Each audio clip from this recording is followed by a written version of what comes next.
certainly our Guide White program, and just giving back to our communities? Well, I guess the item that I'm most proud of is during the 4 years that I have been Grand Polmarch, we have had awarded $15 million oh my God. in grants and scholarships to our graduating high school students across the country. What I said, $15 million awarded. What that means is that there are kids who, but for Kappa Alpha Psi, would not have had a chance to go to college because of the circumstances of their homes. And so that is making a significant impact. Right now, right this very moment, we are in St. Augustine High School, where we are dedicating a computer lab. We are donating computers to 3 schools in the New Orleans New Orleans area. That's what Kappa does. Most people that are not aware of fraternities and sororities, they do not understand the Greek system. The Greek system is more than what you see on a college campus. We are those people who are in the communities. We are the boots on the ground. We are making a difference in our communities. The other thing that we're really proud about is we have a healthcare initiative called Healthy Kappas, Healthy Communities.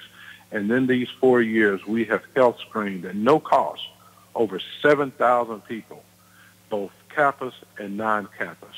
Unfortunately, but fortunately, some people have had to leave our screening and go directly to emergency ward of a hospital because there were things going on in their bodies that they had no clue what's going on. But for Kappa Alpha Psi having the compassion for the citizens of this great country and doing something like a Healthy Kappas, Healthy Communities. Those are just 3 things that we're happy about, but we're doing other things also. You said something very important. You know, when you're on the outside looking in, and certainly as undergraduates or on college campuses, you see what young people do. They're, you know, having parties. But even on the college campuses, when we have young people involved in reaching back, in nurturing young people, encouraging them to go on to further their education, there's a lot that these certainly traditional Greek-led organizations do in the community all across the country and the world, in fact, that people really don't know about. They see the social aspect, but really all of these organizations are about service. Am I right in saying that?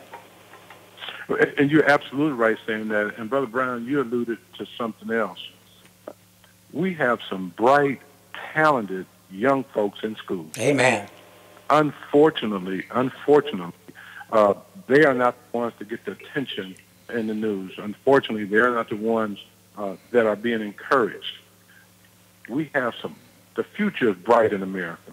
And the future is bright in America because we got young kids, male and females, that are just bright.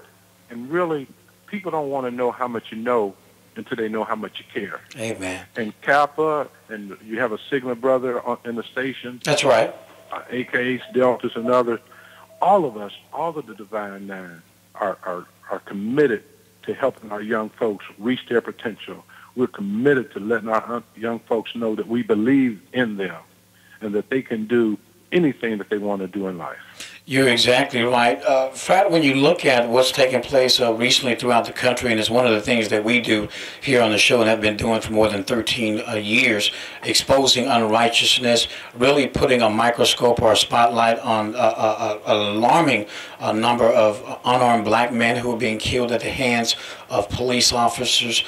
We see what's taking place just yesterday in Ferguson, a year after Michael Brown's death, certainly calling for a state of emergency. There's a lot of young people out there who are tired, who are angry, and who feel that the system is not inclusive, or they're not a part of the system, that they're outcasts, and that they're losing their lives for minor traffic violations, as we saw in the Sandra Bland case right there, just a few miles north of you in the Prairie View area there in Waller County. When you look at the attack, or what seems to be an attack on young people's civil rights, certainly people of color, is there more that fraternities and sororities can do to educate our young people on the do's and the don'ts of how to interact with police, what, you know, and other things that we can do to lift them up, not only spiritually, but certainly academically?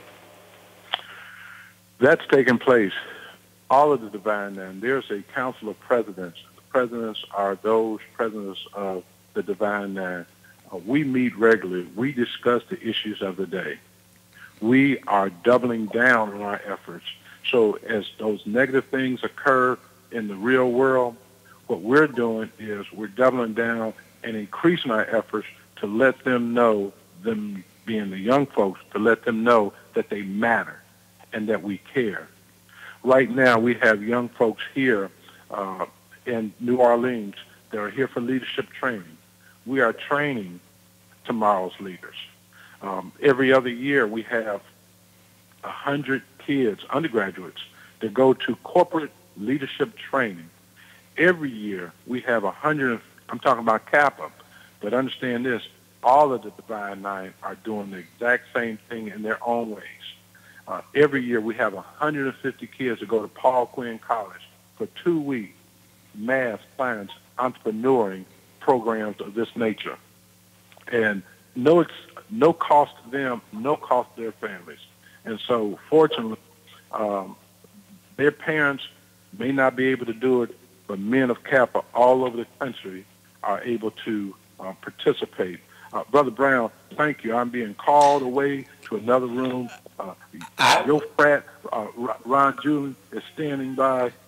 God bless you. God bless you, brother. Thank you for coming on this morning.